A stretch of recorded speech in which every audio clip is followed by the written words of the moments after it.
Since there is a fair amount of information that I think needs to be shared with you and through you to the other stakeholders, I've requested the PIB to try and have this compilation which I'm using for figures for sufficient copies to be made and circulated to all of you. I hope that's done, but and I'm sure it will be.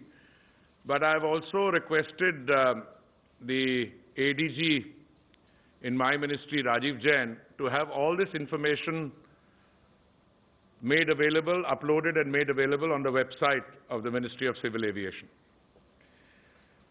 I want to recall, and I don't want to take too much time on the facts and figures because I want to set aside enough time for the interactive component of this session. I want to recall that my colleagues and I have had similar press conferences at least on 4 earlier occasions in this format. On 6th March, when we shared the kind of steps that we were taking at our airports, if you have any issues on how that is faring, we have the Chairman and Managing Director of the Airports Authority of India, my colleague and friend Shri Arvind Singh, with us. On 2nd April, we met and discussed the contours of the Lifeline Udan mission. You know that the Lifeline Udan mission commenced within, I think, 2 or 3 days of the lockdown being ordered in the, I think, around 23rd March, 24th March. And within a few days, Lifeline Udan started. Lifeline Udan has already conducted close to 588 flights, or rather 588 flights, maybe more. They've carried 940 tons of cargo, essentially COVID-19 related reagents, enzymes, medical equipment, testing kits, PPEs, masks, gloves, medicines and other accessories and cargo, which the states and the union territories required. Lifeline Udan has also brought in about nearly 2,000 tons, 1,928 tons to be exact, of medical supplies from foreign countries to India, and we've sent out 30 tons of medical supplies to our countries in the neighborhood. Now, clearly, Lifeline Udan had a pivotal role to perform in meeting this pandemic and the consequences of the pandemic. But once domestic civil aviation opened up, then it was our attempt, and we were successful in fusing the operations of Lifeline Udan into the domestic civil aviation. Then we met on 5th May when we talked about the launch of the Vande Bharat mission. And you know, Vande Bharat mission, I'm sometimes intrigued by the kind of imagery I get on social media, especially those friends who want to catch my attention. You know, they say it's like a spoon removing water from a bucket. Hey, wait a minute. Lifeline Udan, I've given you the statistics. They speak for themselves. 1,000 tons of equipment carried. Vande Bharat mission is an ongoing process. My social media colleague sitting here every evening sends me figures, and then, you know, once flights have landed, we use those figures. But I think we have already brought back 109,000. 109,000. That's not a small figure. When we started conceptualizing and working out an approach to Vande Bharat, the calculations which my colleagues in the Ministry of External Affairs did was that the total number of people that we might have to bring back, based on those who had registered initially with our mission, would be something around 190,000 for all countries together. Well, it's a different story. I'll come to the exact figures, but we've already brought back 109,000 on Vande Bharat. But more than that, our private carriers and the private carriers from the other countries, I'm not talking about the evacuation flights they've had to take their nationals away from India, but bringing back, they brought back another 100,000+. I think the figure is about 143,000 or so, others, something in that figure. So if you take 143 of them, 100,000 of ours, then our ships brought back what? 3,000 to 4,000. And then there are land border crossings. So we are looking at an overall figure of 275,000. I'll give you this compilation. The figures there are dynamic. They change as we speak.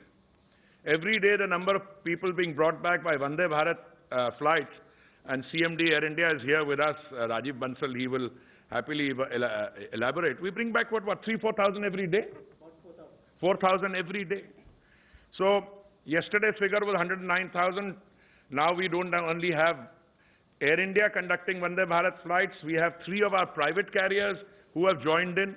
Last time I was here, I remember one of you asking, why not the private carriers? I said from the day go, ours is an open invitation. Whenever the private carriers are ready to join the Vande Bharat mission, when their crews are ready, when their other systems are ready, they should, and I'm very happy they have. Meanwhile, it's not as if those private carriers or others have been quiet. Many of them have been carrying out charter flights on a much larger scale. So we have the Air India family bringing back 109,000. We have our private carriers and other private carriers of other nationalities bringing back another 100,000 plus, 143,000. So the total evacuation out, which has come, people already brought back, stranded Indians in distress, is close to 275,000. So any attempt to portray on social media that, people, look, we are doing the best that we can.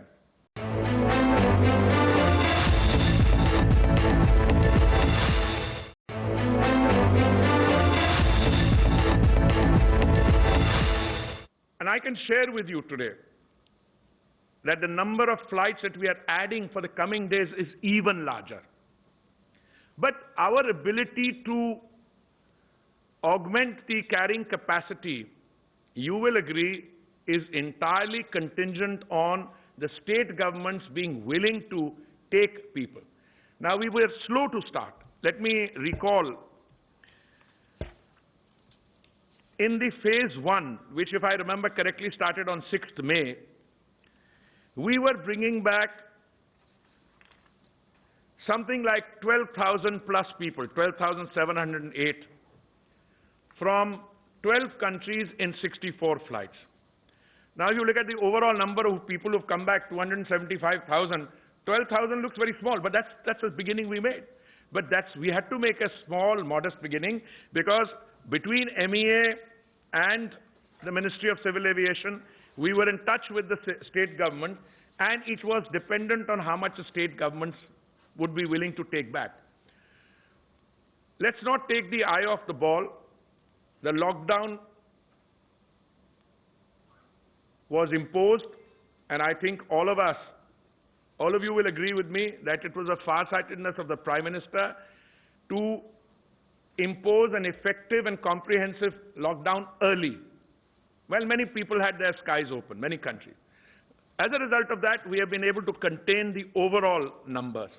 Number one, we've been able to give ourselves time within which to build the health infrastructure required, identify facilities, identify beds, get medical equipment in, and so on and so forth.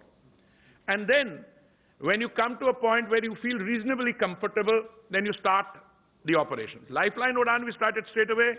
Vande Bharat we started on 6th May, which means we went down, lockdown about 25th March.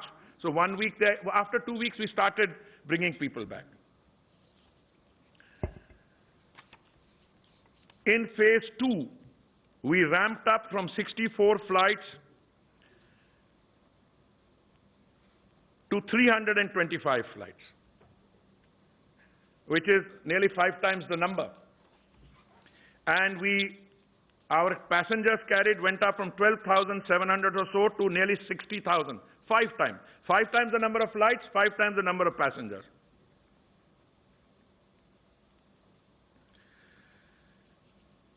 In phase 3, the total number of flights has been raised from 325 to 581. Let me give you now some example, some flavor of the kind of operations we've had to run. Divide the world broadly into the Gulf countries towards the west, Singapore, Kuala Lumpur, Hong Kong on this side. These are the real places of pressure, and if I were to look at the numbers, I would say maximum pressure was from the countries in the Gulf region. And I have some figures. The Air India evacuation from the UAE alone has been about 23,790, but this is increasing by the day. From the USA, no, I've come to that. Saudi Arabia, 8,000 plus, Qatar, 7,400, Oman, 7,000, and so on. Kuwait, another 4,500 or so. Now, our capacity to increase the number of flights was entirely dependent on the receiving destinations showing willingness to absorb them. Now, let me tell you that the maximum number of passengers who have come in to the state of Kerala. On Vande Bharat flights, largely carried out by Air India, about 30,000 people have come in. On charters, another 40,000 people have come in. And the charters have been run by private Indian airlines and others. But those charters and these flights are being added significantly as we move into the final phase of phase 3 and go into phase 4. Delhi, on Vande Bharat, something like 40,000 people. On charters, another 16,880. About 56,000 total. Kerala, 70,000. Tamil Nadu, 20,000. Maharashtra, 20,000. Telangana, 11,000. Karnataka, 6,500. I just want to, after giving you a broad brush of about 275,000 people having been brought back, I want to tell you where we are today and where we are going forward. And please take these figures down carefully. This compilation will be shared with you. Additional flights planned by Air India under phase 3 and phase 4. Additional, this is over and above the flights which have taken place. By Air India, 300 flights extra.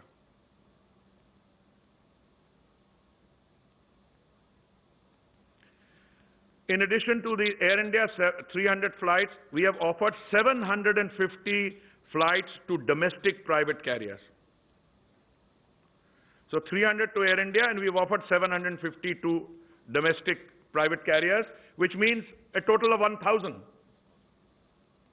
I'm not sure that all the 750 will be availed of. I don't know.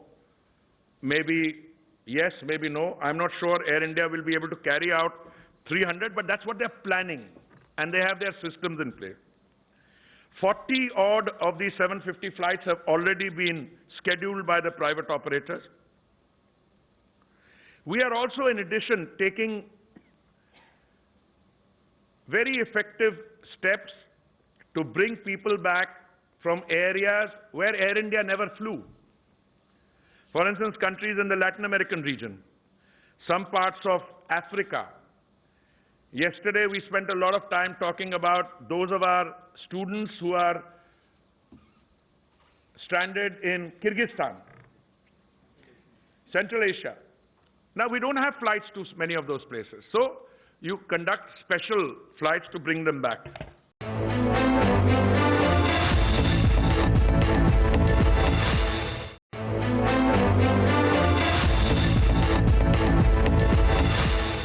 there's been an impression around, I think, even if I may be allowed to use a term, I normally don't use strong language, but motivated impression on social media that this is some kind of a monopoly being created for Air India.